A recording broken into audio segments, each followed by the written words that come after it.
Prepare yourself for an extraordinary story that begins in the serene, tree-lined suburbs of the United States. A place where neighbors exchange baking recipes over white picket fences and manicured lawns, where barbecues fill the air with the scent of grilled perfection, and where kids ride bikes until dusk. But underneath this picturesque image lies a tale so gripping, so layered with secrets, hidden agendas, and shocking alliances, that it will forever change how you view peaceful suburban life. This riveting account follows an ordinary homeowners association board member who targets a black family newly arrived in the neighborhood.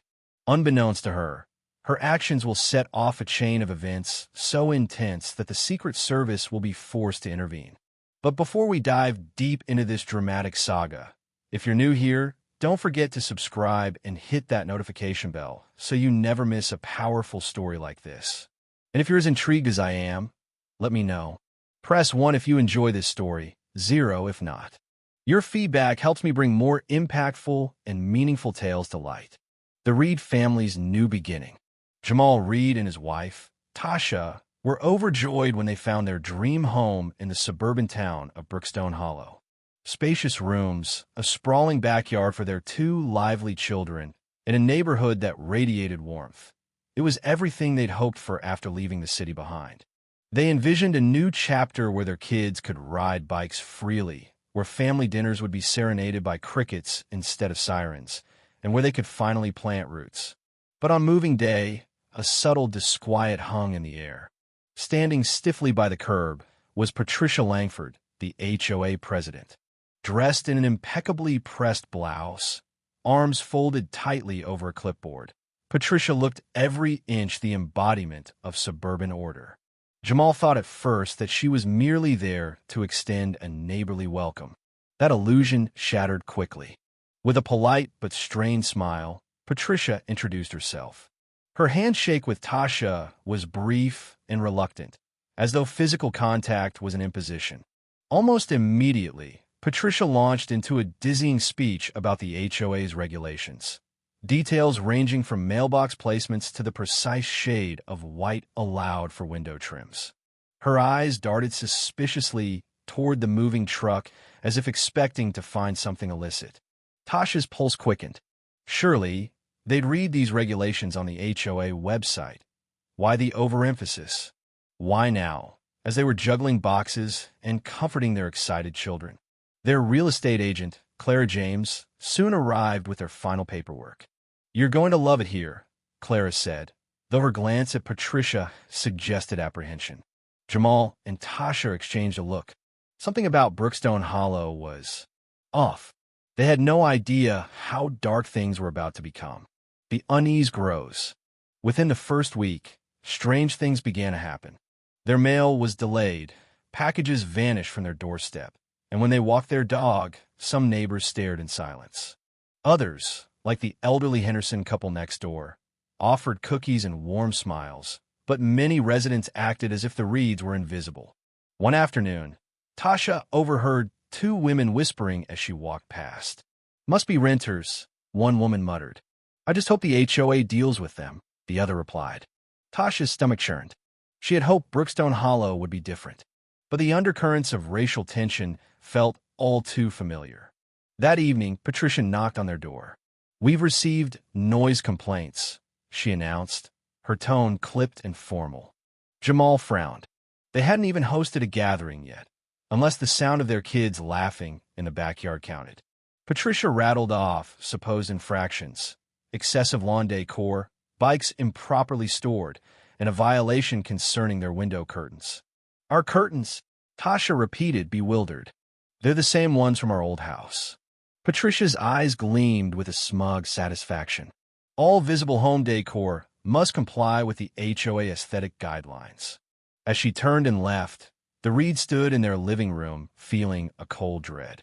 This wasn't just about curtains or bicycles. Something bigger was at play. A chance encounter. The following weekend, desperate for a brief escape, Jamal and Tasha dropped their kids off with friends and went to the local cafe. They needed a strategy. They needed clarity. As they waited in line, a tall man in a tailored charcoal suit stood behind them. An American flag pin gleamed on his lapel. He struck a polite conversation about home prices and then casually asked if they were new in town. "I'm Ben Harrington," he said with a warm smile. "I'm with the Department of Homeland Security, working a special project in the area." Homeland Security? Tasha's pulse quickened. At that moment, Patricia's voice sliced through the cafe. She was seated nearby, staring at them as if she were conducting an investigation. Tasha felt her stomach knot. Had Patricia followed them here? Ben returned with his coffee and asked to sit with them. After a moment's hesitation, they agreed. What Ben revealed next sent a chill through their veins. A bigger threat revealed. "There's been a concerning trend," Ben said softly. "Extremist groups infiltrating small-town governments, school boards, even HOA boards." Jamal and Tasha's minds reeled. Ben explained that some HOA leaders were enforcing discriminatory policies as part of a larger agenda. "They might be targeting you for more than just nuisance violations," he added. Before they left, Ben handed them his card. "Call me if anything happens," he urged. They didn't have to wait long. The threat intensifies. Late one night, a knock echoed through the house. Jamal peered through the peephole, but saw only a retreating shadow. On the porch lay an envelope. Inside was a photograph of their home, time-stamped only hours earlier. On the back was scrawled, "We're watching." Terrified, Jamal and Tasha called Ben. He answered on the second ring. "Stay inside. I'm on my way." Ben arrived within the hour, along with 2 federal agents. They collected the envelope and inspected the property. "This wasn't a prank," one agent said grimly. "They're surveilling you." The realization hit hard. This wasn't just about HOA politics. It was a deliberate campaign of intimidation, escalation, and investigation. The following week, Ben advised them to install security cameras and motion lights. He hinted that their troubles might be connected to Tasha's father, a retired Army colonel who had once dismantled a domestic terror cell. This could be retaliation, Ben warned. The Reeds felt the walls closing in, yet they refused to run. At a community meeting days later, Patricia accused them of bringing suspicious activity to Brookstone Hollow. Her words were met with murmurs of agreement.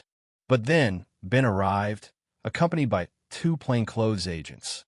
"We're conducting a federal investigation," Ben announced to the stunned room. His gaze rested briefly on Patricia, whose composure cracked for the first time.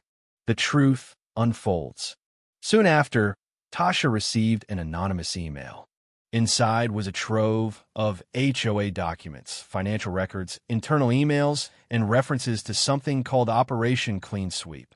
The documents revealed a coordinated effort to force out minority families through harassment and intimidation. They sent the files to Ben, who confirmed their worst fears. Extremist groups were funding HOA campaigns like Patricia's. The Reeds were in the crosshairs of a much larger conspiracy. The showdown. The HOA announced a community barbecue, Patricia's grand event. Ben and his team prepped the Reeds for what would become the climax of the investigation. At the barbecue, Patricia publicly accused Jamal and Tasha of violations. Just as tensions peaked, Ben intervened. "Miss Langford, that's enough."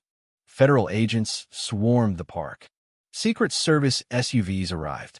Patricia and several HOA board members were arrested on charges ranging from harassment to conspiracy to violate civil rights. Justice and healing. The arrest made national news. Patricia Langford was indicted, along with others tied to extremist groups. The HOA was disbanded and rebuilt under new, inclusive leadership. Neighbors who had ignored or shunned the Reeds came forward with apologies. Children played together freely, and Brookstone Hollow slowly became the welcoming community it was meant to be. Jamal and Tasha's bravery inspired a broader movement. Their story became a symbol of standing up against hate and corruption. A brighter future. In the months that followed, Brookstone Hollow flourished. Jamal and Tasha finally found peace. Their children laughed and played without fear, and the family knew they had helped spark a lasting change. They proved that courage and resilience can overcome even the darkest forces, and that sometimes the quiet streets of suburbia hide battles worth fighting.